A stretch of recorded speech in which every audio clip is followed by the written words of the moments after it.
Good morning. My name is Zbigniew Pisarski. I'm chairman of Pulaski Foundation, co-organizer together with Potomac Foundation of the Hegemon Baltic campaign war game that took place in the last week here in Warsaw at the National Stadium, which was hosting last year the NATO summit. This is for the first time when we are organizing in Poland this type of computer-assisted wargaming simulation, and we believe that this is just the beginning, that Poland will be hosting more of those kind of exercises. But first of all, I would like to acknowledge the presence of two great guests, friends of Poland and strong voices in NATO, General Breedlove, who was secure of NATO till just a couple of months ago, and was one of the players during the game and contributed with his wisdom immensely to the proceedings during the game. And second of our guests is General Tennant from ARRC, NATO in Polish it is Szpica. So we are very happy to have him as well with us today. I would like to yield the floor to General Breedlove. If you could share some of your thoughts and views about the wargaming we just concluded.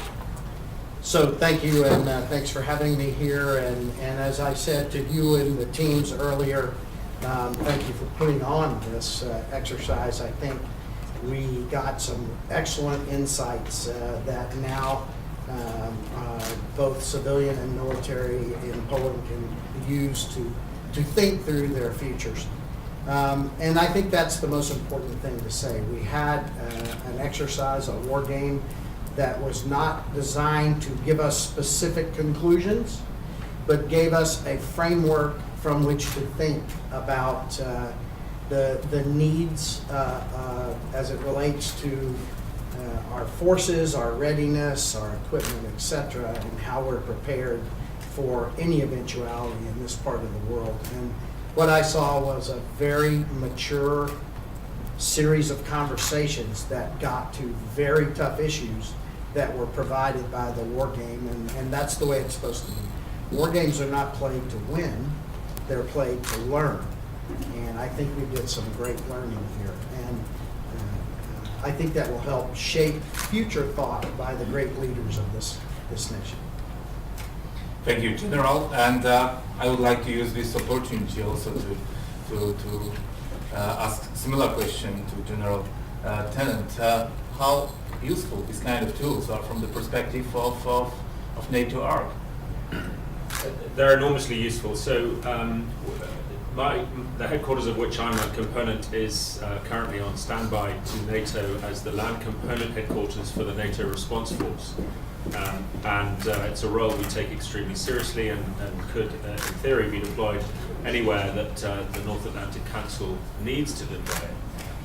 But the opportunity for us to start dealing with as close as possible to real-world contingencies through the medium of a computer simulation is an incredibly valuable thing for us to do, and we are always going to take any opportunity to work with either your foundation or with the Potomac Foundation to try and learn these lessons without ever having to learn them the expensive way. Thank you, General. I would like to underline also that conclusions from the wargaming that we'll be working on to gather, they will be submitted to the Polish authorities, the Ministry of Defense, also as a part of the Strategic Defense Review. And this game was also a part, symbolically, but a part of preparation on the road to Warsaw Security Forum that will take place for the fourth time in November this year. So here it's from our perspective, and if you have questions, this is the right time.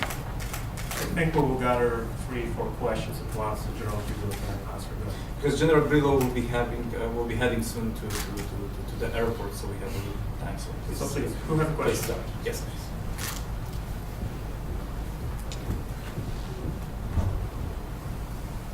Thank you very much. Santiago de la Presidio with Vista Great Insight. I just want to know how it compares to other war games. I know this is groundbreaking because it's the first time it takes place in Poland, but Rand Corp did a war game in the beginning of 2016, and the results were that Russian tanks were able to be in both Tallinn and Riga in less than 60 hours. And I wanted to know that with the results of this war game, if you take into account the 4,000 troop deployment that was decided here in July, how is it different? And did it make that much a difference if you actually took that into account? Any other questions?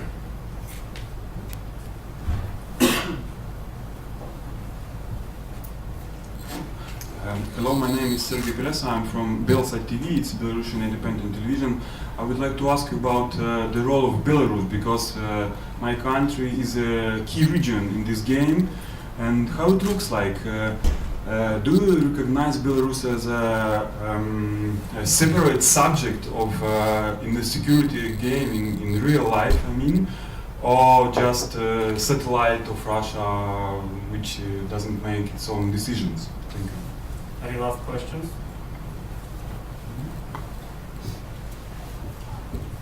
Okay, please, General. Do you want to attack anything first? You go first.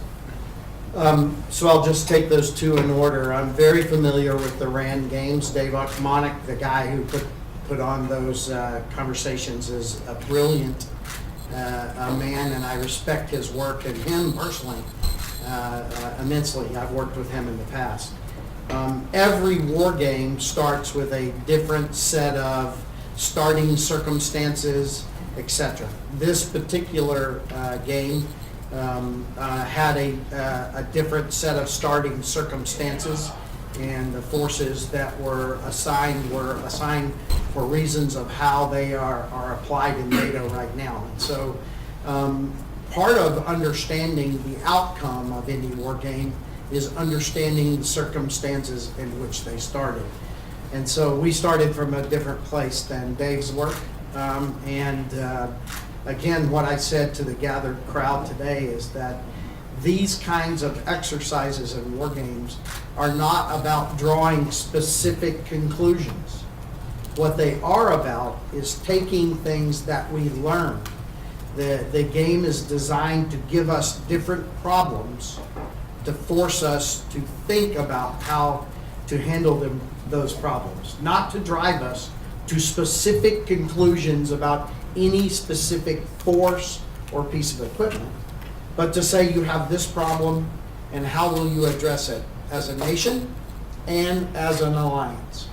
And so I think that this war game was particularly well designed by the two teams that put it on to give the assembled group of leaders problems to think about, and then to step back from what they learned, apply what they learned to the issues that the nation of Poland and the NATO alliance are facing, and helping them to make decisions. So I said more than once during this game, we don't draw absolute, concrete, specific conclusions and recommendations. We find frameworks and the way to address problems that were presented to help us to understand how to form a future. And to the question about Belarus, we had a magnificent contributor here to talk with us about Belarus and how it would be affected or be a part of this. I must tell you that I've been in Europe since the early 1980s, longer than some of you have been alive. And every time I come, I learn something new. And I learned an awful lot about Belarus during this war game. So I would just offer to you that this issue and this question was well discussed. Thank you, General. I could add only to that what General said about that we don't give a specific answer. And I would quote Phil Peterson, one of the co-founders of Potomac Foundation and co-authors of Hegemon, that the idea of the game is to leave participants with a question. So they ask themselves the questions, what I would do, how I would do it, how I would respond to those certain challenges that we faced during the simulation and exercise. So we are absolutely on the same side. General Tennant. So I won't speak to the Belarusian question because I don't think that was directed at me, but in terms of as one of the 9 high readiness force headquarters for NATO, the Allied Rapid Reaction Corps is interested in the learning experience and the establishment of the right questions, but we shouldn't lose sight, I don't think, of the fact that a realistic war game or a realistic simulation has just as much chance of teaching us how to de-escalate as anything else, and it allows us to visualize ways to avoid conflict, to avoid creating the conditions for things to get worse. So I think that was a really important component of the last few days here. It certainly has been a really important component of everything that we've done with the Potomac Foundation before and will continue to be so. Thank you, General. Okay, ladies and gentlemen, General Breedlove has to go to the airport, so this is the time for us to conclude. So thank you very much for coming, and if you will have some other questions to our second guest or me, you can do it outside of the conference itself. Thank you very much once again. Thank for you. coming. Thank you.